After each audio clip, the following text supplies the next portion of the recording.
bom dia a todos. Nesta hora nós estamos aqui para falar do propósito do livro de Gênesis. Nós já falamos sobre as considerações preliminares e agora nós vamos falar do propósito do livro de Gênesis, amém? Gênesis provê um alicerce essencial para o restante do Pentateuco e para toda a revelação bíblica subsequente.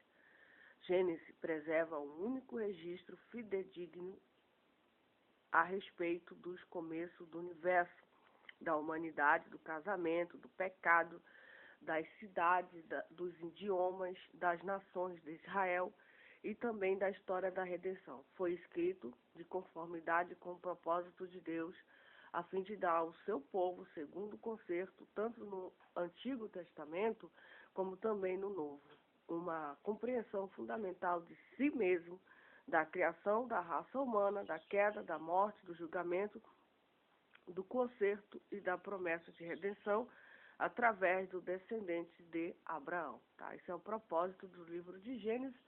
Agora a gente vai falar da visão panorâmica. A visão panorâmica de Gênesis divide-se naturalmente em duas grandes partes. Primeiro, capítulo 1 a 11 fornece para nós uma visão geral partindo de Adão até Abraão. E concentra-se em 5 eventos memoráveis. Primeiro evento, a criação. Deus criou todas as coisas, inclusive Adão e Eva, as quais ele colocou no jardim do Éden. Tá? Segundo, a queda de Adão e Eva, pela sua transgressão, introduziram na história humana a maldição do pecado e da morte. Caim e Abel, essa tragédia colocou em movimento as duas correntes básicas da história. Primeiro, a civilização humanista e um remanescente redentor. Tá? O dilúvio universal. O dilúvio universal, o mundo antigo se tornara tão iníquo até os tempos da geração de Noé, que Deus o destruiu por meio de um dilúvio universal e poupou somente o justo Noé e sua família como remanescente. A Torre de Babel, quando o mundo pós-diluviano unificou-se em torno da idolatria e da rebelião, Deus o dispôs ao confundir seu idioma e cultura e espalhar a raça humana por toda a terra. Torre de Babel, tá?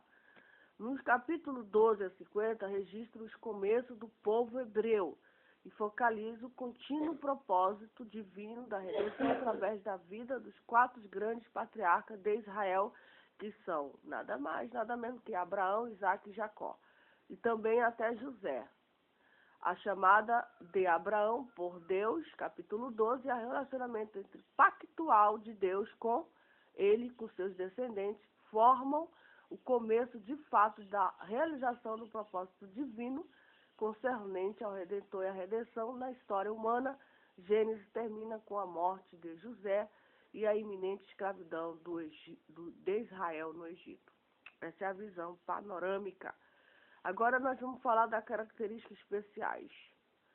São 7 características especiais principais que assinam Gênesis. Primeira característica foi o primeiro livro da Bíblia a ser escrito, com a possível exceção de Jó, e registra o começo da história da humanidade, do pecado do povo hebreu, da redenção.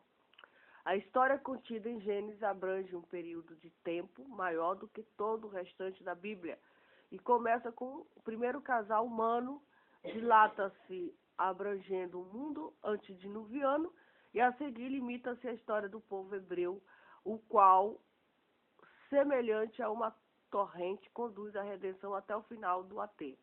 Gênesis revela que o universo material e a vida da Terra são categoricamente obra de Deus, e não um processo independente da natureza.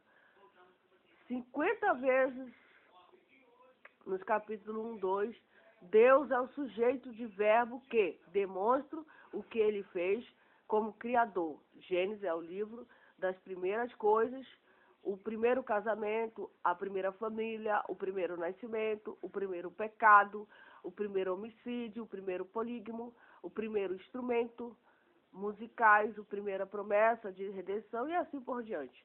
O concerto de Deus com Abraão, que começou com a chamada deste, foi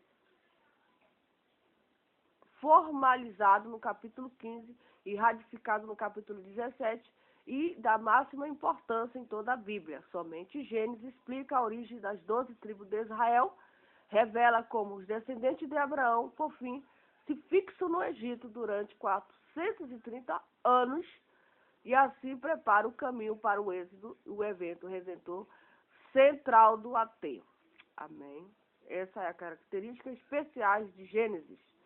Vamos agora, por final, falar do Gênesis e seu cumprimento no Novo Testamento.